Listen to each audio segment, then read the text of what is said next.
ये गीत परमहंस योगानंद की आवाज़ में है। वही परमहंस योगानंद जिनसे निवेदन किया गया, आग्रह किया गया और सहयोग किया गया महाअवतार बाबा के द्वारा कि एक ऐसा सद्ग्रंथ लिखें कि लोगों का भ्रम समाप्त हो जाए।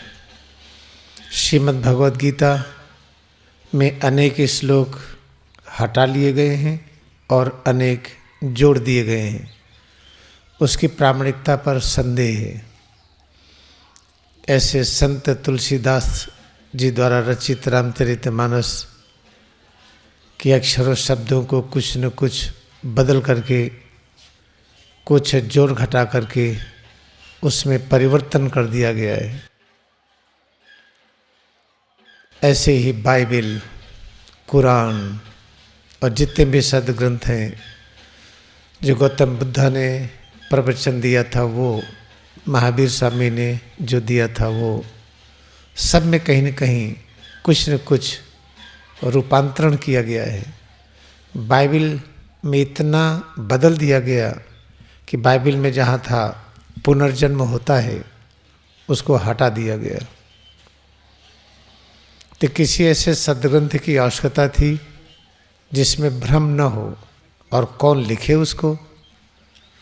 वेदव्यास ने लिखा था महाभारत, श्रीमद् भगवद गीता और वेदों को, जो वेद एक था समझ में नहीं आता था, उसका 4 में बांट करके सरल किया, लेकिन उसमें भी अनेक प्रकार की चीज़ें जोड़ दी गई हैं, घटा दी गई हैं। तो वेदव्यास की तरह ऐसा कौन सा लेखक होगा जिसके आह्वान पर ब्रह्मा, गणेश ये सब जुट जाएं और लिखें? याद रखिए कि सत्य सार्वकालिक होता है।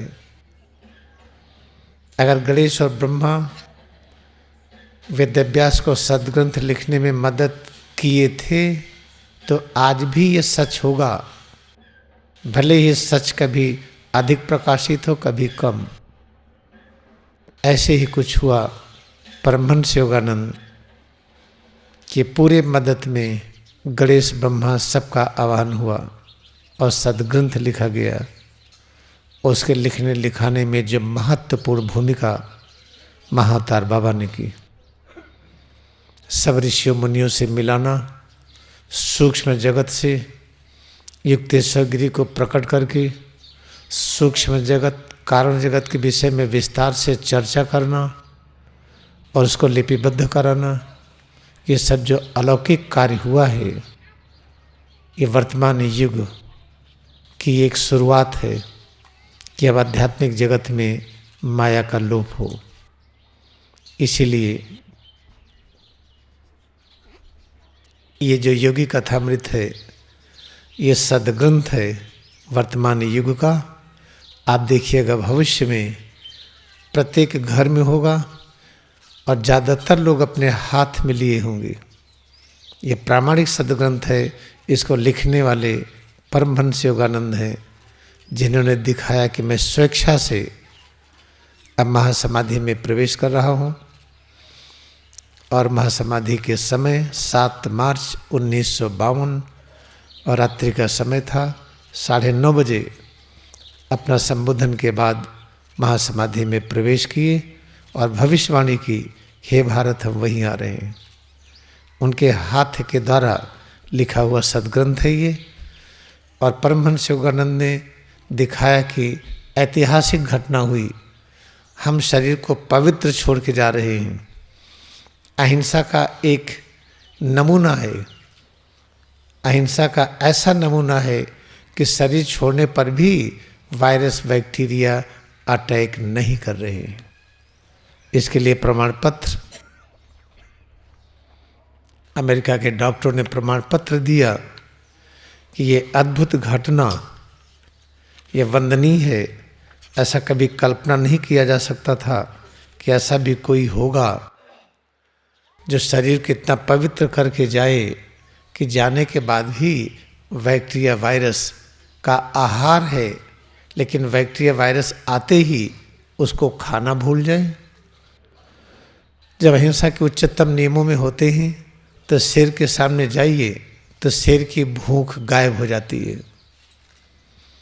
और जो व्यक्ति खड़ा है सामने, शेर उसमें अपनी आकृति को देखता है तो शेर अटैक नहीं करता है। ठीक वैसे ही कुछ हुई। आप इस पर विचार करें। जब परमहंस योगानंद महासमाधि में प्रवेश किए तो शरीर की खुराक है बैक्टीरिया वायरस। जैसे गिद्ध है, मरे हुए जानवर के मांस को नोच नोच करके खा करके एक पर्यावरण ठीक करते हैं, ऐसे वायरस बैक्टीरिया जब शरीर निस्तेज हो जाती है, क्रियाशीलता बंद हो जाती है, तो इसको पूरी तरह से आत्मसात करने के लिए वायरस और बैक्टीरिया है। लेकिन परमहंस योगानंद के शरीर में अहिंसा का वो दीप जल रहा था। जब बैक्टीरिया वायरस आते थे तो उनकी भूख ही मर जाती थी। इसका प्रमाण है ये एक पत्र 4 पेज का जो अमेरिका के डॉक्टरों ने लिखा है। इसका एक पैराग्राफ हम आपको पढ़ के सुनाते हैं। The absence of any visual sign of decay in the dead body of Paramahansa Yogananda offers the most extraordinary case in our experience. No physical disintegration was visible in his body even 20 days after death. कह रहे हैं परमहंस योगानंद के शरीर में इस तरह से निर्विकार की अवस्था दिखाई पड़ना बड़ी आश्चर्य की बात है। ऐसा कभी कल्पना नहीं थी जो दिखाई पड़ा। और आपके शरीर में किसी तरह से सूखने का या बदबू आने का कोई लक्षण नहीं दिखाई पड़ा। शरीर में सूजन हो, दुर्गंध हो, कुछ भी प्रकट नहीं हुआ। No indication of mould was visible on his skin. चमड़े में कोई फफूंदी नहीं लगी, कुछ भी नहीं हुआ। And no visible desiccation took place in the bodily tissues. और चमड़े में कोई शुष्कता नहीं आई। यहाँ क्रीम लगाई जाती तेल कि चमड़ा थोड़ा हरा बना रहे, और हफ्तों पड़ा रहा शरीर में, चमड़े में कोई शुष्कता, ड्राइनेस नहीं आई। This state of perfect preservation of body is so far as we know from mortal annals unparalleled one. शवागार के इस इतिहास में ऐसी जो घटना दिखाई पड़ी ये अद्वितीय है। ऐसा न सोचा गया था न समझा गया था। ये हैं परमहंस योगानंद। इन्होंने दिखा दिया कि शरीर छोड़ने के बाद भी इसमें अहिंसा का दीप जला सकते हैं। उन्होंने ही वो किताब लिखी है। इसलिए आपसे फिर हम विनम्र निवेदन करते हैं, जिसके पास पैसा न हो मुफ्त ले जाइए, हम इंतजाम करेंगे, लेकिन अपने घरों में अवश्य रखिए। और रखिए तो फेंकिए मत। जैसे श्रीमद् भगवद गीता, बाइबिल, कुरान, गौतम बुद्ध, महावीर स्वामी के दर्शन को आप अच्छी तरह से रखते हैं, सजा करके एक सदग्रंथ है, ऐसे रख करके अपने यहाँ रखिए। लेकिन पढ़िए, केवल रखिए मत। और इसको सर्वाधिक प्रेम तब प्रकट होगा जब इसको लेके चलेंगे हर जगह, जैसे श्वास लेके चलते हैं। ये थी एक बहुत ही महत्वपूर्ण बात। और परमहंस योगानंद का ये गीत आपको बताएगा कि डरने की आवश्यकता नहीं है। आई will be thine always, I am thine always, I was दाइन ऑलवेज, आई विल रिमेन दाइन ऑलवेज। हम प्रभु के साथ थे और हैं और आगे रहेंगे। परमहंस योगानंद ने हमसे निवेदन किया है कि हमारी चीज़ों को विस्तार से बता दीजिए। हमें छूट है बताने के लिए, विश्व में और किसी को छूट नहीं है, ये भी हम आपसे बता दें। तीसरी चीज़ जो हम आपको बता रहे हैं, इसको ध्यान से सुनिए। आई विल बी दाइन ऑलवेज का हमने अभी एक गीत सुना। उसका अर्थ क्या है? I was with God, I am with God, I will remain with God. हम प्रभु के साथ थे, प्रभु के साथ हैं, प्रभु के बाद भी जब भविष्य है, भविष्य में भी हम साथ रहेंगे। फिर प्रश्न आता है, हमने गलतियां किया है, मर्डर किया है, कितने पेड़ पौधों, हरे पौधों को काटा है, कितनी घासों को बिना मतलब का छील करके उजाड़ा है। हाँ, कहीं खेती करने जा रहे हो तो ठीक है, नहीं तो पता चला कि रास्ते को साफ करने के लिए फाड़ा उठाया और उसको काटते चले जा रहे हैं, ये भी दुष्कर्म है। चाहे हमने हत्या पेड़ों की हो या जानवरों की हो या किसी मानव की हो, ये तो हुआ दुष्कर्म ही। ऐसी स्थिति में भी प्रभु हमारे साथ है। आई गो far farther then stars.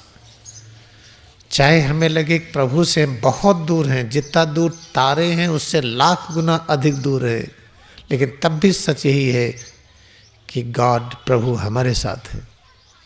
I may go far farther than star, I will be thine always, I am thine always.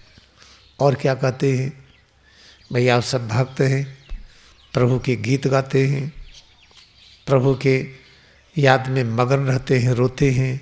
आप तो भक्त हैं, कोई बात नहीं, भक्त आएं और जाएं। हम भक्त नहीं हैं तब भी प्रभु हमारे साथ हैं।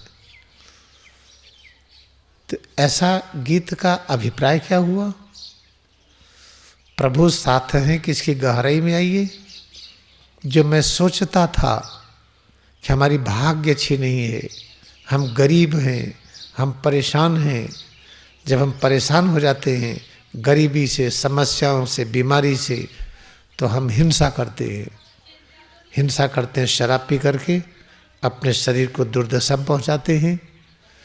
हिंसा करते और तरह तरह से, पत्नी और बच्चों के साथ, माता पिता के साथ, परिवार के साथ, मित्रों के साथ। हिंसा प्रारंभ क्यों हुई?